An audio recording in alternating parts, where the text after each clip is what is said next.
Oh, hey. It is no. I was about to mess Shawnee, up again. Guess what day it is? What day is it? Hump Day with the Hearts. Thank you. We have been MIA. It's been a lot going on. I didn't sprain my damn ankle. If anybody has ever had a sprained ankle, this is like no joke. It is like nothing I have ever dealt with before. Crazy town. Let me pull up the chat. You do that while he is looking at his phone. Right. You got it? I got it. Just want to make sure I see Okay. it. So for those that don't know us, I am Shawnee Hart. This is Tony Macaroni. Oh my goodness. And we are the owners of HartsDesires. We are a Black, you see all this melanin infused goodness. We are a Black married couple that owns an erotic boutique company with 2 stores in the DC area, one in Suitland, Maryland, and one in Adams Morgan. Yup. And we come on here. We try every other week, but sometimes, life gets in the way. What can I say? And I used to be like, stress myself out about if we didn't do everything the way we supposed to. But you know what? In 2021, I'm not going to stress myself out about all the little things. Thank goodness. That it is what it is. Y'all going to see us when y'all see us. No, but it is difficult. It's because we're working, we're business people. We have multiple companies that we have to work with. We have staff, which are just super awesome. But, sometimes some things get in the way that have to have to be done first. Stuff gets in the way. Yeah. So we come every other week and talk about whatever topic we feel like talking about. Usually sex, drugs, and hip hop. She said he can't hear us on Instagram. Let me try. Maybe it's not plugged all the way in. Can you hear us? Instagram, can you hear us now? For those watching on Facebook and YouTube, we broadcast on Instagram and Facebook. Can you hear us now? Okay. Oh, maybe the microphone doesn't work, but we're gonna get on with the get on. You can hear us. Okay. IG. Okay. Okay, thank you. So tonight's topic is, it started off with, how should we start? Well, so we have had an infertility journey, and we had always been super secretive about everything that was going on from 2014 to 2017 is when we were doing everything.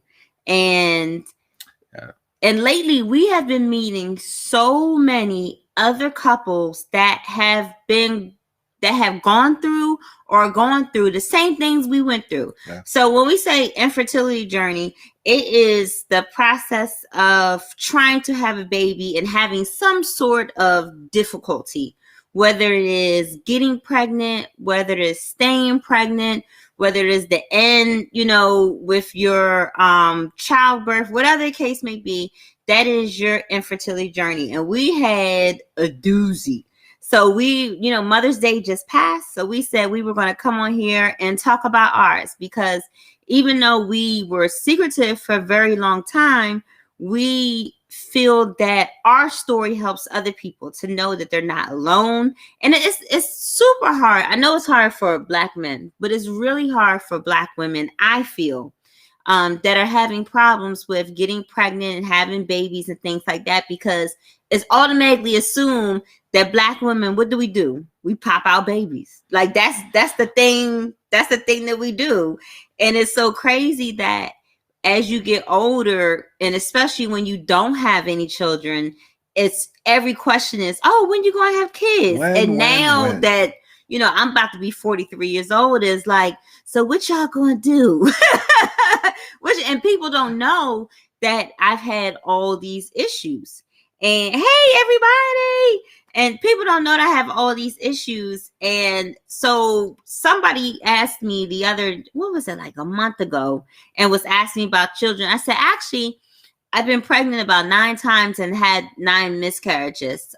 So there's that, and they're like stunned. They're like, so can we normalize? I love the phrase. Can we normalize not asking Black women who are whatever age, especially when are you going to have them, or why don't you have any? So we went on vacation, just a couple months ago. Yep. And we went on a timeshare presentation because we wanted a present. You know, if you go on a timeshare thing and you do the little tour, they give you a little present, a little gift card, or whatever the case may be. And so we were on there, and he's asking our age, and it's like, y'all don't have any kids? I'm like, nope, we don't have any kids. Well, do y'all want to? Are y'all going to? No, we're good. We like everything the way it is, and he just kept going, and going. And I can't. Did I say something about it? No, did I say we had issues? I think I did. I think I said we've had issues in that department, and then he stopped. Yeah, no, I do remember. And then plus, I don't know. He was Caribbean. I don't know if that makes any difference in someone being nosy and think you're supposed to have kids, but that's stuff that we go through all the time. And I think that, and a lot of my friends are in their, early 40s, mid 40s, late 40s. And a lot of my friends don't have children either. It's like, can we stop being asked, why don't we have any kids? And when are we going to have kids? Well, I can tell you some people, I mean, at least for a man, and ladies, y'all did it to me a million times. I want to, hey, how you doing? Do you have any kids? No. You're single, not married? Yes, not single, not married, no kids. Well, how many kids are you not claiming? And that's like, what the hell you mean? I don't have any. I don't have any kids. So you always, it's killer either way. No matter if you're, a woman, a man. When you don't have kids, people definitely look down on you. They give you the side eye. They ask you a boatload of questions. It is very sometimes stressful. And you want to be polite to people. You also don't want everyone to be in your business or trying to explain over and over. And it's like, oh, is it her or is it you? I got that question like, really? That's what you want to ask me? Like, crazy. It's us. It's a us thing. Crazy. That's what it is. There is no one or the other pointing the fingers. It's us. It's always us. So we want to talk about everything that happened to us. So we met in January 2014. Yes. And we went out on a few dates, and by about the 3rd date, he was talking about how he always wanted to be married and he wanted to have kids and had this family. And I'm looking at him like, because so let me start at the beginning with a little background about me. I got married the first time when I was 20 years old. With my first husband, I had been pregnant 5 times. And had miscarriages every time. The first time I got pregnant, I was, I think, 19 and had a miscarriage, then had another one. And by the 3rd one, the doctors was like, let's run some tests. Let's see what's going on. By this time, I was like 22 and they didn't find anything. So my diagnosis was unexplained infertility. So then I had 2 more miscarriages. By this time, they were like, oh, this happens a lot. Miscarriages are common. You're still super young. You have all the time in the world. You got tons of eggs left. Don't worry about it. But by the 4th one, they sent me to a fertility specialist. I remember I had Kaiser. If you got Kaiser and you trying to see fertility people, they ain't got good coverage. I think they only cover like 50% of it. And that shit is expensive. Very. So they started putting me on a drug called Clomid. Super popular. It's inexpensive. So it helps with your egg production and stuff like that. And so I started on that, and again had a few more miscarriages, and the marriage didn't work, and I just moved on from there. Fast forward to I had another boyfriend, and another husband, and I had got so I was like, well, maybe after my first husband, I was like, well, maybe our bodies just don't match. Maybe it's something with him and me. So then when I got pregnant a few other times by other people, including another husband, I was like, oh snap, something is wrong. Something is really, really wrong. Again, I with my second husband, went to another fertility doctor, started off on all these different fertility meds. I had an IUI procedure where it's not as invasive as IVF, but they give you different medication. You take, I think maybe like 2 different shots, and then they inseminate you. So I did get pregnant, but again had another miscarriage. So I was just like, oh my goodness, something is really wrong. But that marriage didn't work out. It's a pattern. That marriage didn't work out either. And then my next husband, well, when we were dating, so fast forward to the 3rd date, when he was talking about wanting to have a family and wanting to be a husband and wanting to do all these things with his family, I had to look him in the face. Where were we? We were on a hiking trail. No, when we had the conversation, we was in Roses, I think, on H Street. Oh, we were on a hiking trail. We were the Potomac Park, like the Great Falls, Virginia on one side, Potomac on the other. We were right there on the trail. We were right there. Mm-hmm. And what did I tell you? That you have pregnancy issues or problems. I can't remember which one of those 2 words you used. Yeah.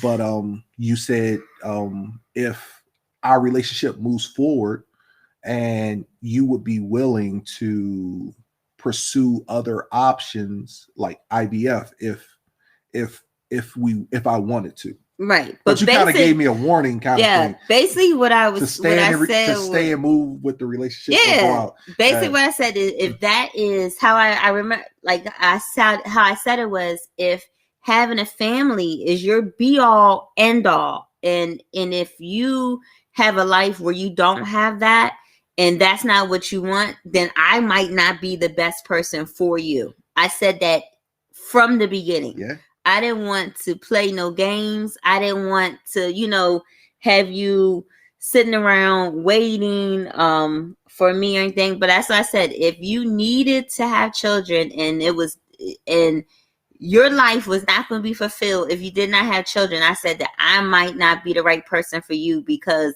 I might be infertile. Yeah, you gave me twice. You warned me, gave me a way out of the relationship twice. It was hard because I really liked him. I'm crying. The second time I remember we was at Rose. We was at one of my favorite bars on H Street. If you're in the DMV, then you know H Street. And we were at the bar, and I'm like crying because I was like, oh my goodness, I really like this guy. And so he was like, you know what? Let me think about it. And so when you thought about it, how did you come with the conclusion that you wanted to move forward?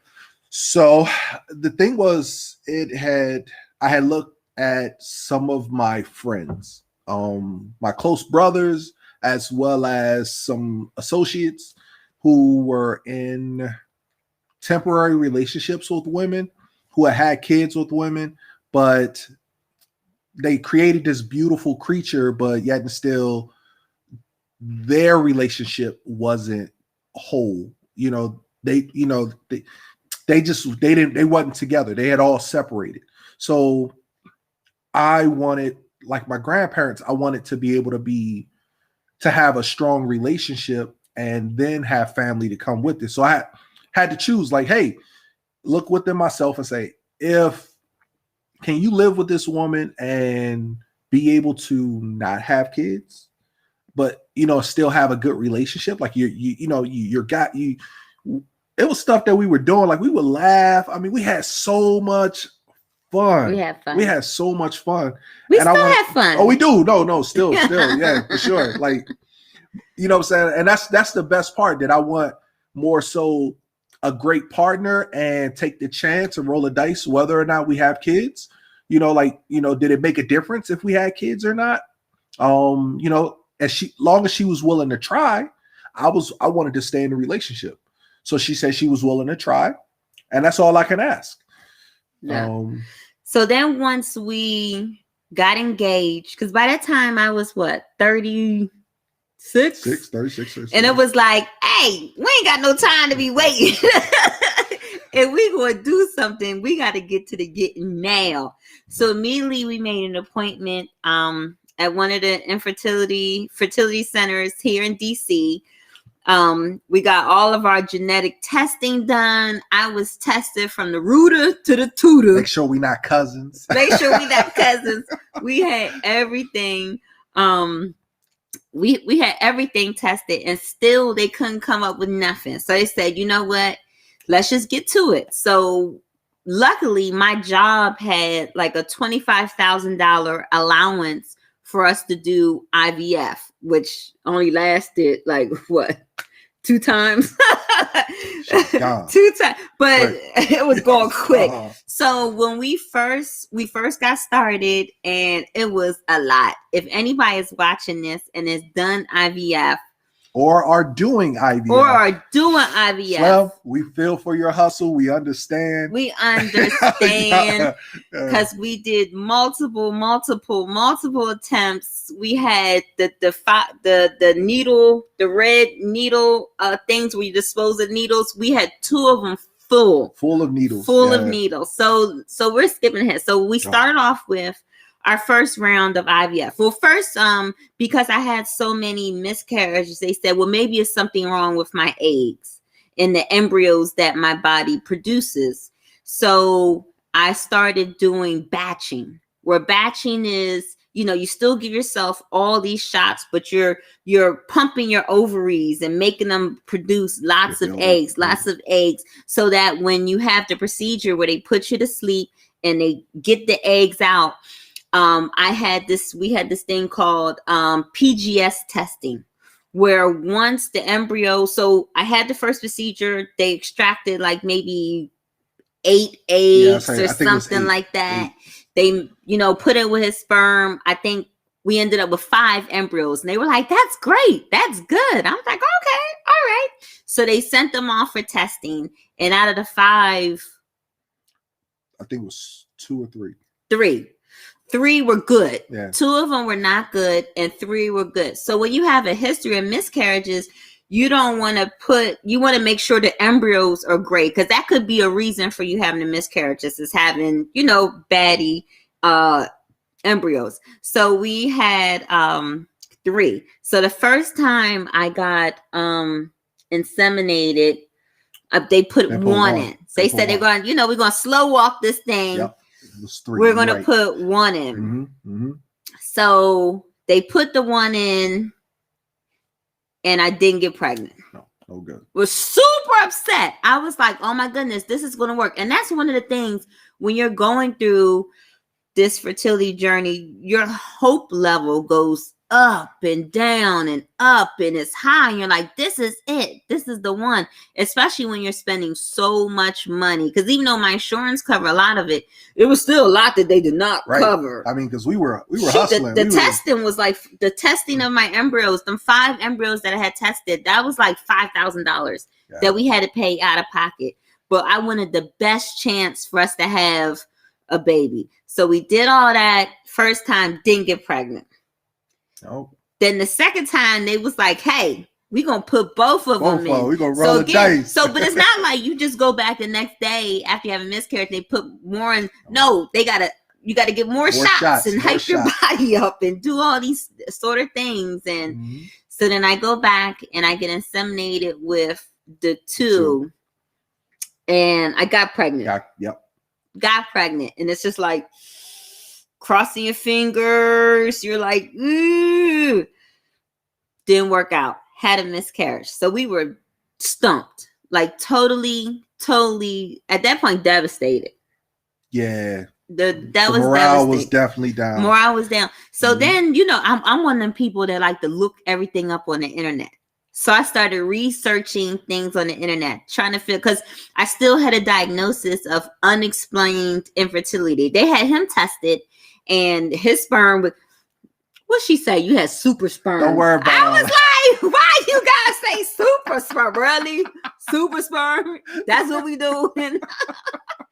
So we knew it wasn't him. So I started going on the internet. I started looking up all these different possibilities what it could be, because I couldn't. If anybody else is watching this and you have a diagnosis of unexplained infertility, that is the worst thing ever. The worst thing ever. Just not knowing what it is that's giving you all these problems. Oh my goodness, it's the worst. So when I started researching, I saw that it was a lot of different articles, and I joined some Facebook groups and looked on some Reddit articles, and maybe it wasn't Reddit. It was some articles about autoimmune conditions. And the more I read about it, I was like, this sounds like me. It's like a lot of early a lot of first trimester miscarriages. I noticed that I hardly ever got sick. It was just so many different things that lined up with what this was talking about. So when I'm in the groups, I'm like, well, who is a doctor that can help diagnose me? So I found a doctor in Chicago. We got on a plane and flew to Chicago to see this doctor to find out if they could figure out what was wrong. And when we went and saw this doctor, it did turn out I had an autoimmune condition. And what it was is like my immune system was so hyperactive that when I would get pregnant, my body would be like, nope, get that out of here. It's something foreign. Get it out. It would attack it. And that's why I kept having the miscarriages. Oh my goodness, I was so happy. I was so happy. Finally got a reason. Now I know. And they came up with a treatment for it. They started me on these different prescriptions. And also part of my treatment was I had to go get an IV infusion every single week for 4 hours. Once a week for 4 hours, every week for months. Months and months. I got these infusions to try to suppress my immune system, which is actually a little scary because it's like, I don't want to get like measles or I don't know, but I didn't want it because it was putting my immune system down so that I could prepare my body to be pregnant and stay pregnant. Yeah.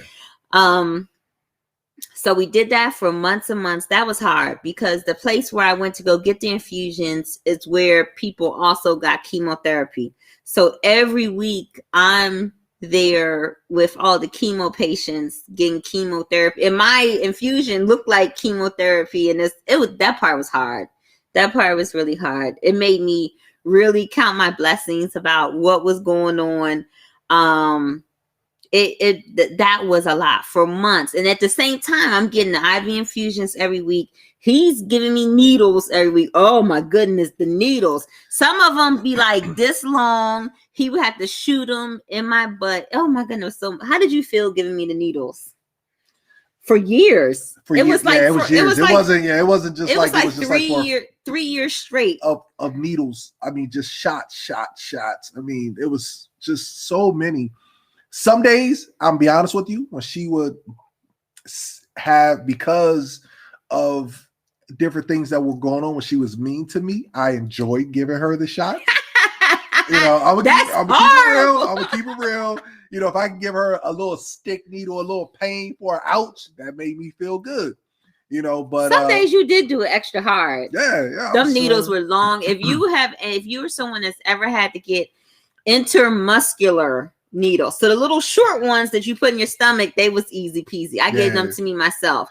But the ones that had to go intermuscular, because it got to make it through all that big booty tissue, all the tissue.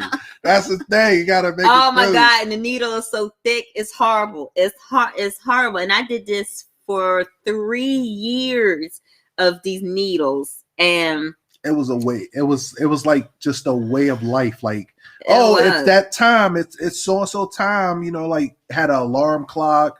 It was times you had to give it to me when we were out. We were out places. Yep. He's had to give it to me in my car. We going like in a side of. Remember, we was out one time in the what island? I don't remember. Not the island. It's like somewhere down in Maryland. Solomon's.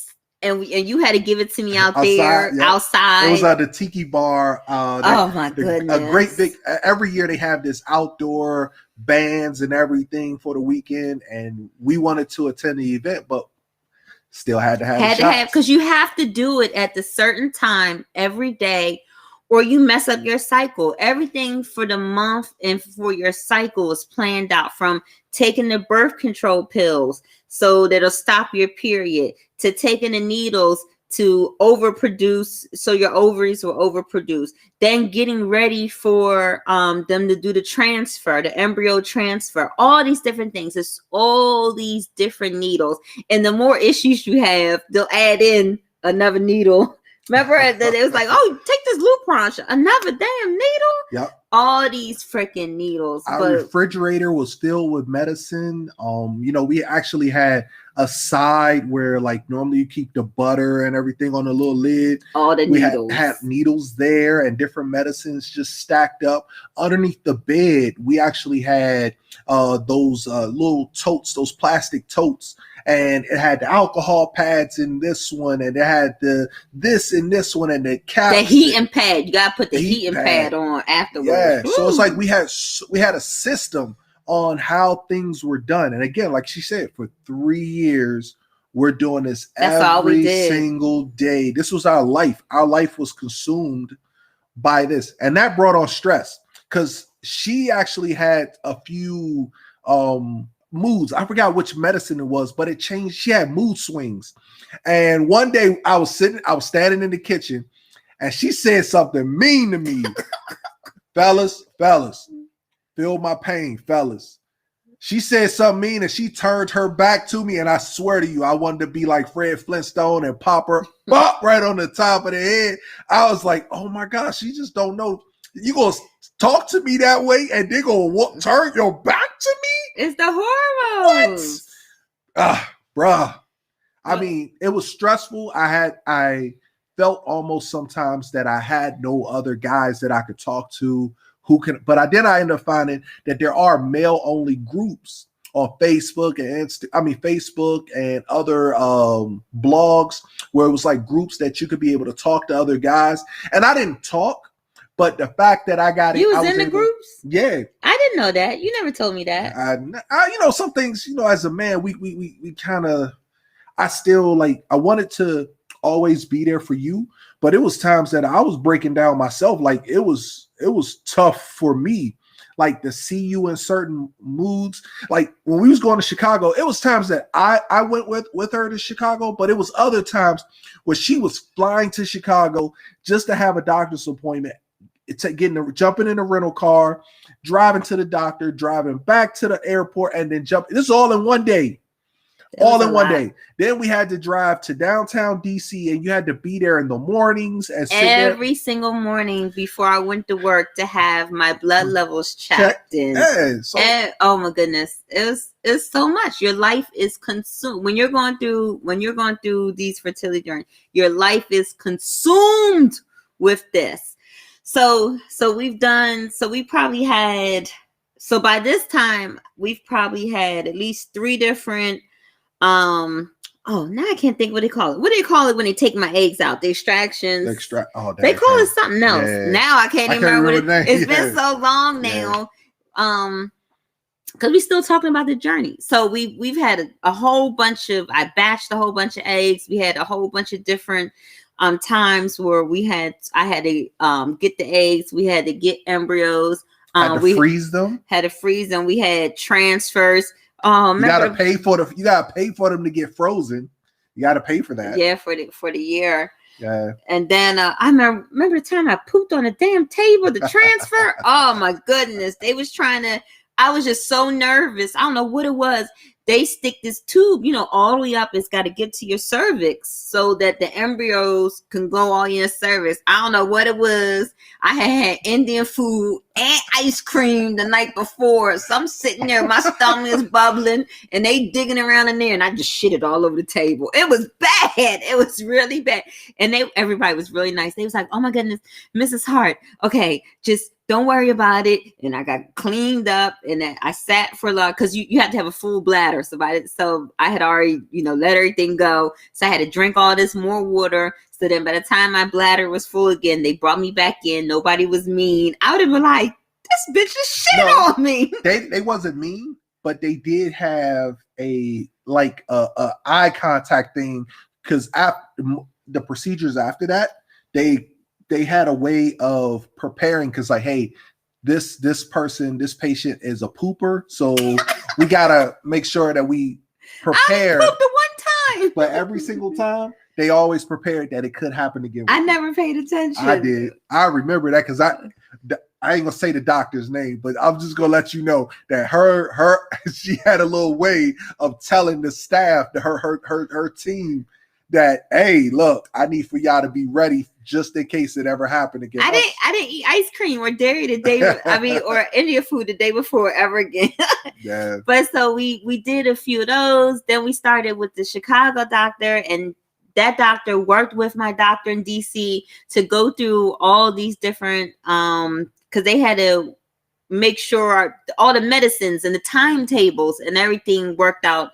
And it was so great that even though by this time our insurance wasn't paying for nothing no more, we were paying for everything out of pocket at this point. That's another thing, the cost, the financial stress. You're already on emotional stress.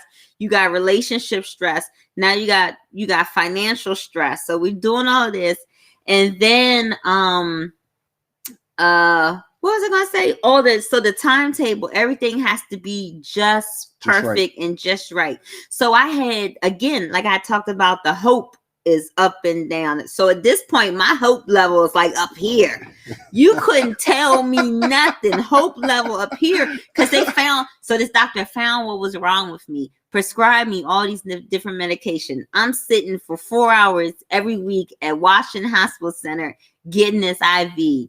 It was just so much. Hope level was up here. So again, we went through the process of gathering eggs, matching them with his sperm, and jerking off with no lube.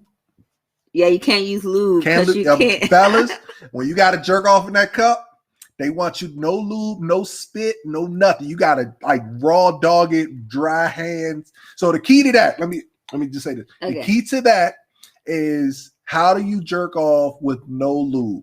The key is to take baby oil, get in the shower, take your shower, stay wet, and then take baby oil and rub all on your junk.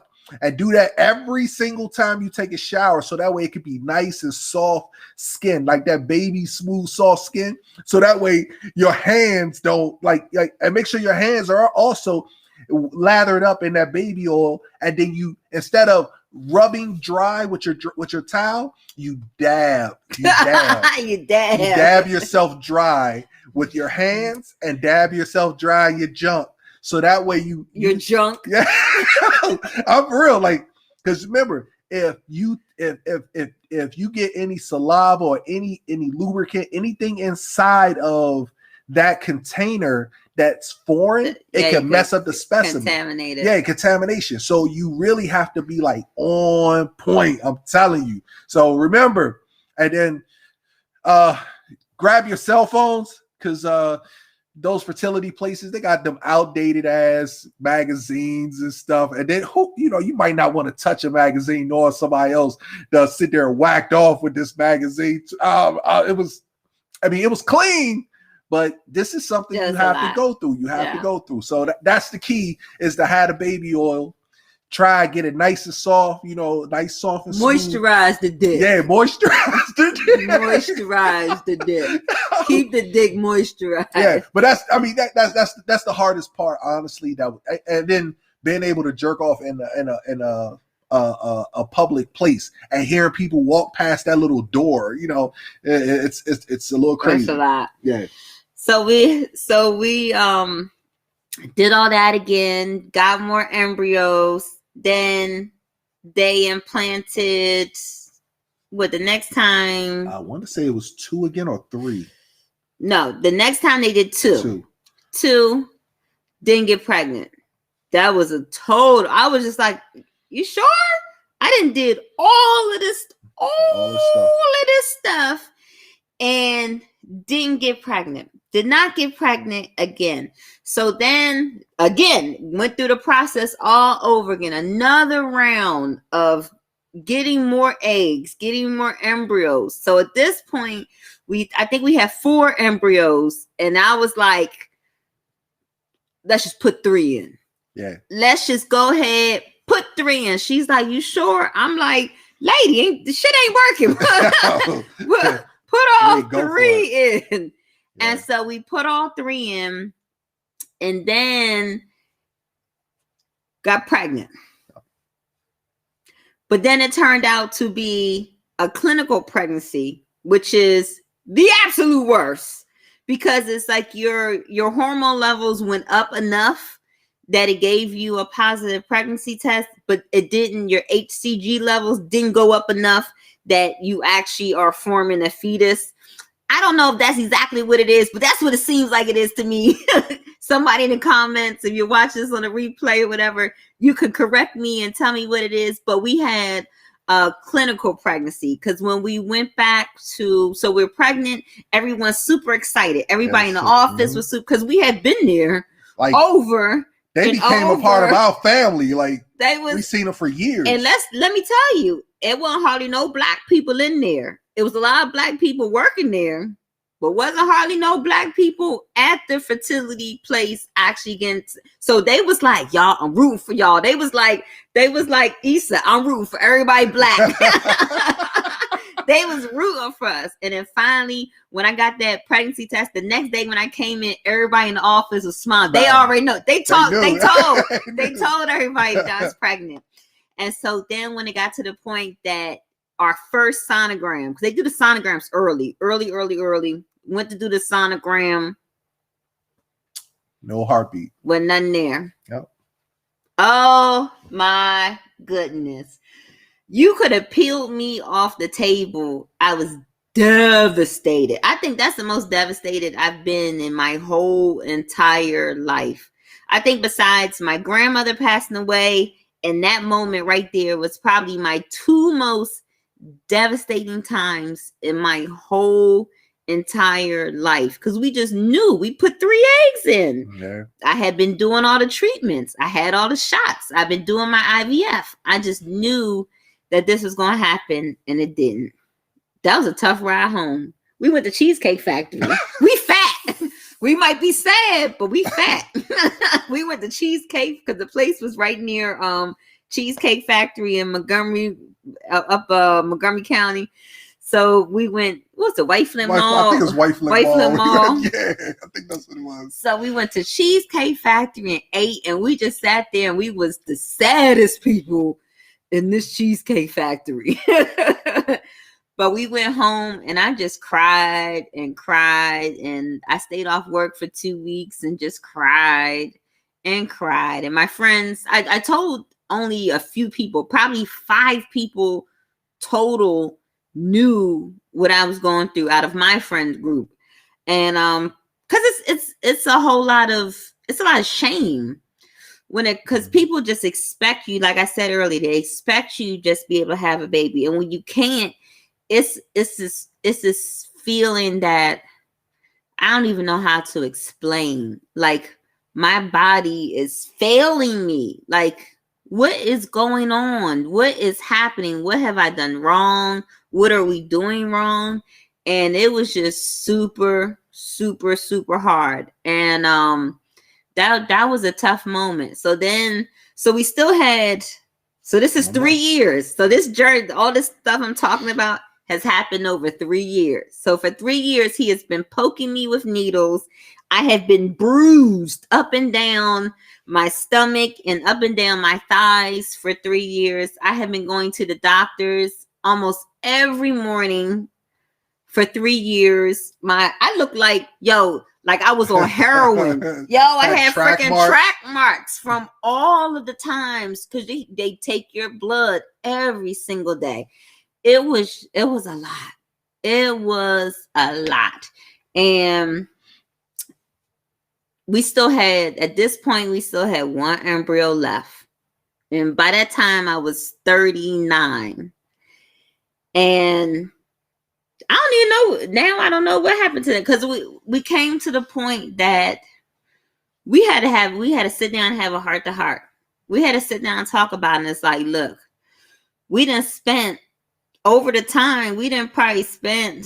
Yeah, y'all don't even want to know how much we spent. We just gonna leave. Y'all don't want to know how much. You can use your imagination because we threw everything, including the kitchen sink, at it. Everything. We could have bought a brand new SUV. No vacations. And paid cash money for this. I mean, we did it. Yeah. So at this point, it's like we didn't spend all this money. I have traveled to see what was wrong. I was just like, I'm tired. My body is tired. I am emotionally tired. I'm tired. I'm tired of waking up early and going to get the blood drawn before work. I'm tired of getting my hope up. I'm tired. I'm just tired. Oh. I'm tired of always being online trying to figure out what's wrong. I'm tired of talking to all these other people about pregnancy and infertility. I was just tired. And then through her research, I mean, it come to find out she wasn't the only Black woman going through it, but then the number of women across the world. Yeah, I was meeting people all over. Yeah, it was just crazy, the number of people across the world who were going through some of the same exact things in the different Facebook groups or blogs and whatever, and they just giving their own stories, telling their own stories, and the stress, the sadness of every single time someone didn't get pregnant, or the stress and the sadness because someone did, but you got 20 others who didn't. It's hard not being envious. It's lots of times where that's why when you're in the groups, you have a warning. When you first make your post, you put like I forget, it's so many different acronyms. If you're in any of these groups, you know all the different acronyms and everything. It'd be something. If maybe it was a pregnancy test or whatever it was, and it would be the acronyms and say trigger warning, whatever. And they would, put lots of dots or lots of spaces. Then he would start talking at the bottom. So if that was something that was going to trigger you, that you didn't have to read it. But even though I knew it was going to trigger me, I still read it anyway because I'm nosy and I wanted to see everything. But I was just tired. I deleted all of the groups. I just didn't want to do it no more. And so we had to come to a point that was just like, you know what? I think we're enough. We are enough. Well, it was a little more than that for me. So what was it for you? Something that I never told my wife, but I am going to share with you guys, and I'm going to keep it straight. I'm going to be 100. You know what I'm saying? I'm going to keep it straight 100. So there were behind the scenes of fellas, like, because you want to be with this woman and all the stuff that's going on. If you find yourself that you have to go talk to like a doctor or talk to another fella or something, whatever it's going to take, go and do it, because other temptations will be out there. People will probably come to you. You about to stick your dick in somebody? What's happening? What's going on? I'm about to cut you on live camera. Let me. Can we tell? No, okay, go ahead. Because I didn't. I kept it from her, and I'm sharing it today. And but yeah, you do get offers like, well, you can come and fuck me and get me pregnant, and you know what I'm saying, she got to stay with you after that because you can have a kid or this. Yes, you get those type of things. Those I need names. You will not. They not even like you. No, they would never. You got nothing ever to worry about, because those people get removed from my life like instantly. Okay. So because it wasn't about just having a baby. It was about who I was having a baby with. And I finally found the woman that I wanted to have a baby with. Me? Yes. Yo. So it was more into it. Like I had a friend, I got a homie, I got, my booty call. I got my side chick. I got my main chick all wrapped up into one. Oh, I'm thinking, what's happening? Where is this going? I'm like, what?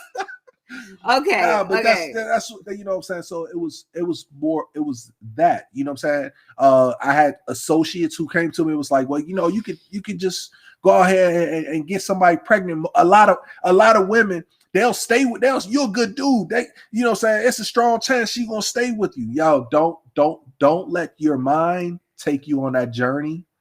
Because again, you're probably gonna lose the greatest thing in the world, that woman. And just remember, like, it's still a team. It's all about you guys, and then everyone else comes after that. Even if you do become successful at having kids, it's still the team here. This is first, and then comes the kids. You know what I'm saying? This has to always be connected as one. And so definitely keep an eye on that. If you need somebody to talk to, definitely feel free to go into my DM, just a DM. But people they DM me too. Well, if they DM, she'll connect you with me. I'll connect you with her, yeah. Because I know I'm already seeing in the comments that from Facebook, YouTube, and on Instagram, where people are posting to sit there and say, this is my life. What I'm saying? It's all me that, what I'm saying, they're going through it right now. Not saying I can give you any advice, but I promise you I can listen. I can just listen for you to vent. So I'll definitely be willing to give you my cell phone number, so that way if you need to vent, I can listen. But yeah, so it's continued on the journey. Yeah. So we got to the point that we decided that's enough. We're done. I don't know if we even still got. So we had one embryo still got one left. Yeah, we still have one left. I think we ain't never paid a bill. This has been 3 years now. 2017. No, I thought it wasn't a yearly bill. It was a yearly bill. It was not a one-time bill. You had to pay every year. They sent the bill. So my thing was, once they started sending the bills, I started throwing them. Anytime I even saw an envelope with their return address on it, and I knew it was for them, I just threw it away, because I was just like, all this money, it's hard when you're doing this and you're walking away with, you done spent tens, 20s, 30s, 40s, 50s of thousands of dollars, and you walk away being maybe more broken than when you started. At one point, I was more broken than when we started. Yep.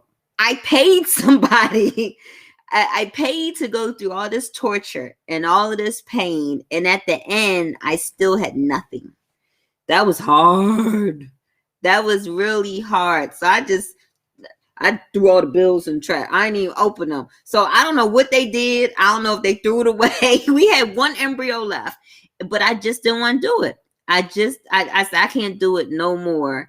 And then for a minute we thought about, well, why don't we just take that one embryo, get a surrogate? But surrogates, dumb bammers, they cost money.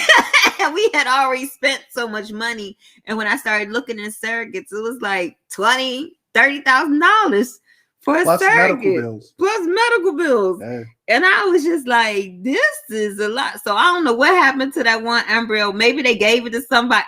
Well, they can't just give it to nobody. No, they needed our permission, so I'm pretty sure they probably disposed of it in a humane way. Yeah.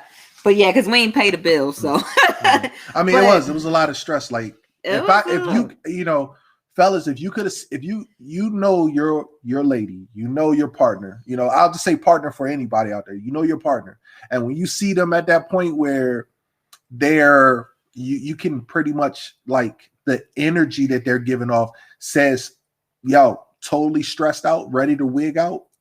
And you didn't want them to go any further or put them in any harm's way. I felt that if I would have tried to push her with that last embryo or to go any further, it was just one day I just knew, like, yo, we're done. Like, I said it to her. I was like, hey, we're done. I'm like, we're not doing anything else.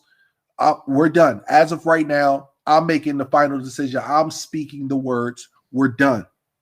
Because to see her more pain than anything. I mean, more pain. And then not only that, like she said, she throwing the bills away, but then it takes a long time for her body to heal. Like throughout that time, even when we said all we the were different done, procedures, like when you go for your egg extraction, like you're under anesthesia. You have to take off work. It's a whole procedure. Like it's no like it. I mean, it's in and out, but it's a lot. And when you do that, 8 times that. I mean, I can't remember exactly. It was at least 7 or 8 times that I did even that part. That's a lot. It's a lot. But we got to the point that we said, this is enough. We thought about the surrogate. We thought about, we got any young cousins that maybe will do it. We let them move it with us and, do something. But I don't trust no bitches around my man. I don't care, family or not. I don't trust no bitches around my man. So that wasn't going to work either. So then we just decided we're just going to let that go. And then we actually later on, a year passed and we was trying to get back into the swing of things, because we're going to get into for a hot second about how it impacted our sex life and horribly. But then we thought about adoption, and we thought about, so many different, brown kids out here that, don't have a home. And why you laughing? Because you said brown kids. I'm sorry, but I'm a little different. I wanted a little white kid. He's not lying. He actually said this. He was like, white people always adopting black kids. I want to adopt a little white kid. The white one's more expensive, right? We ain't got white little baby money. Sorry, man. I did. I saw this white woman, famous white woman, sit here and had it get these little black kids and put them on dresses and all this other shit. Not saying that I know that there are trans people out here, but they do all of this stuff, and I was just like, what the hell? So he told me and I said, hey, boo, we ain't got white baby money. I want a little white baby. So then we actually went to Prince George's County foster home and adoption, because we went there because I was like, let's get us a free black kid. We ain't got no more money. Let's get us a free little kid. So we went there and they was asking questions like, what's the age range that you want? And so the lady was looking at us and was like, oh my goodness, y'all are, seem like a nice black couple, you own your own home, you have business, y'all did that. Just like, what? We actually need people to adopt older kids in sibling groups. And I said, pass. I don't want none of those. I didn't want neither one of those. Can I have one maximum age of 3, please? She was like, that's not how this works. And I remember she tried to shame us because I said that. She was just like, she tried to shame me for what I was feeling. I was like, you know what? I don't think this is for us either. So we decided that wasn't the way to go either. So, their reason for the county is that they want to keep families together. So they was trying to fight. So say if there was a bad parent, they will give that parent a chance to kind of get back on their feet. The plan is they want the kids to go back with the parents. Right. They said once in a while, I think the year that we had went, they said like out of the whole year, maybe like 8 kids got adopted. All the rest of the kids went back home. And I was like, I don't want that either. So we decided that wasn't for us either. So now we're at the point, I'm about to be 43. I'm old, and this is it. This is it. It's just us. But then to touch on real quick, because we almost been talking for an hour. To touch on real quick, bringing it back to what we always talk about, sex life. Sex. So one of the things that it really hurt our marriage was intimacy. and our sex life. Because when you're trying to have a baby, whether you're doing IVF, IUIs, any of the things, sex turns in from pleasure and something that you're doing intimately with your partner into a purpose. The purpose is reproduction. The purpose is not orgasm. The purpose is not pleasure. The purpose is reproduction. And then when you're someone that was in my condition that had so many different needles in them all the time, like why would you want to get poked by your partner? Why would you, like, your body is hurting too. My body is bruised. My hormones are all over the place. Like I just didn't want to. So we didn't have sex for long time. Months and months and months went by. And then when you did, they was talking about put on a damn condom. You had to put on a condom because you can't accidentally get her pregnant. You might mess up our system. What the hell you talking about? Look, fellas, I'm telling you, put the condom on. get you some. Throw the condom on. It'll take away a little bit of the stress, but it will be there. But yo, when they tell you that, go ahead and calm down. Put the condom on. Go on, stroke. Go get it. Go get it. She gonna get it to you. Go get it. Go. Yeah. Oh, I still. Yeah, but it was a lot going on, and one thing I can say is that we made it through. It made us stronger, and we still together. Coming together. Our Instagram phone about to die. I didn't have a lot of time. If you're on Instagram and it cuts off, you can jump to our YouTube. On our page, there's a link to our YouTube page, and you can pick it up on there. HartsDesires, the same as our Instagram name. No, but on our Instagram page, there's a link to our YouTube. Yeah, in case you get cut off on Instagram, because I just saw the thing said 5% battery left. All right. But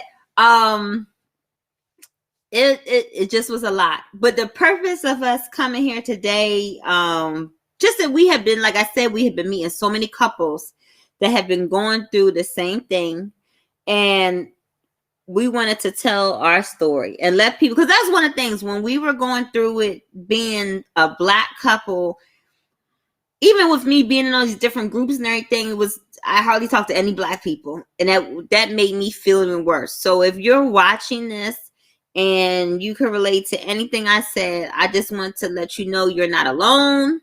The feelings you have, or you're not going crazy, I understand you. Leave a comment, ask a question, whatever you want to do, because I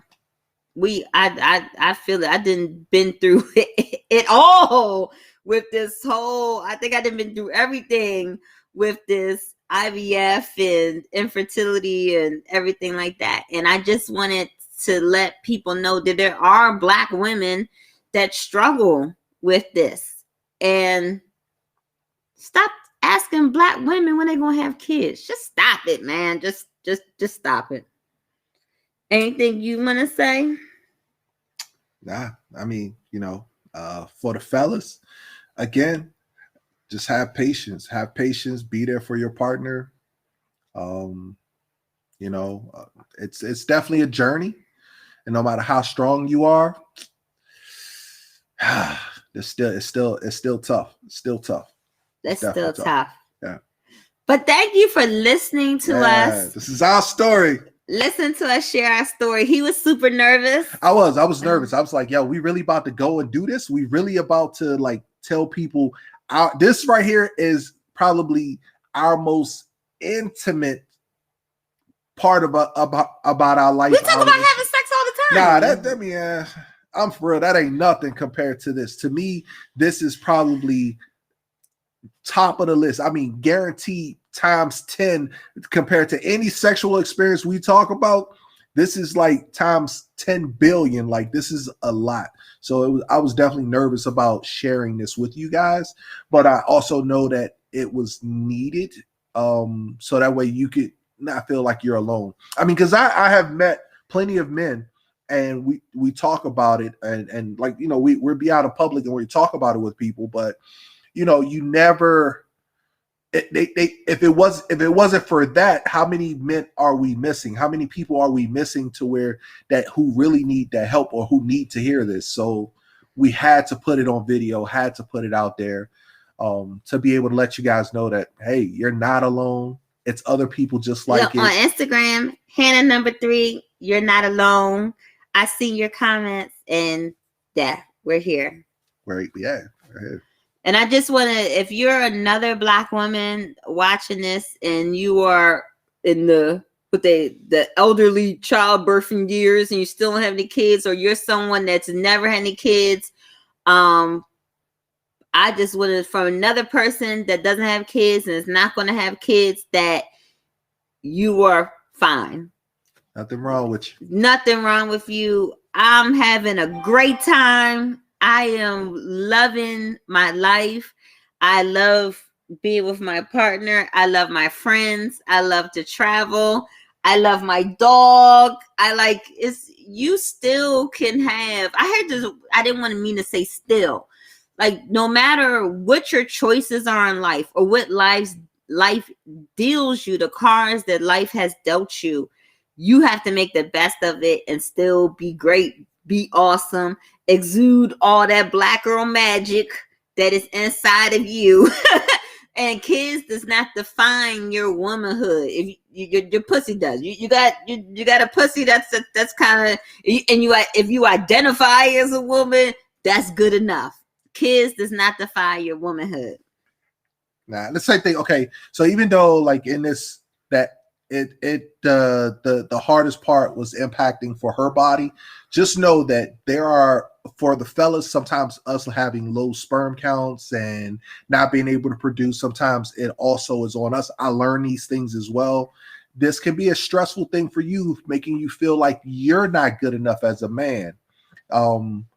Definitely don't feel that way, because it's not true. It's definitely not true. So definitely, I guess, keep your head up. Don't think that you're by yourself as well. And there are groups out here. You just have to do a little bit of research and find out things that you can do. And for all of the people that's out there, it's like, oh, all you need to do is you need to be in a doggy style. You need to do it in the morning. You need to do this. And please don't tell people just pray and God is going to make it happen. That's like one of the worst things that you could say to somebody that's trying to get pregnant or is having fertility issues. Don't do that. Because it actually makes them feel like God is not on their side. Don't do that. Because they can't do this.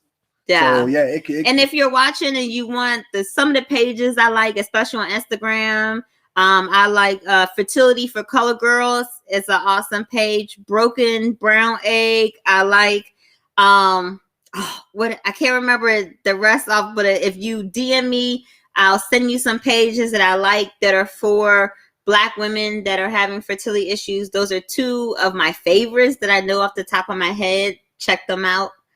And anything else you want to say? Hey, Black people go through it too. I mean, I thought it was only a white thing because you see it on TV, but no, we go through it too. We go through it too. But thank you guys. Thank you for watching. Thank you for listening to us. I hope that it meant something to you. If you can relate to us, great. If you couldn't relate to us, hopefully that'll help you in the way you interact with somebody else that might not even notice in a position, and take us on out. We're all freaks that get on the elevator. Only difference between us is which floor we get off on. And if you like us, you get off on every floor just to see what's going on. So as always, stay sexy, my friends. I holla.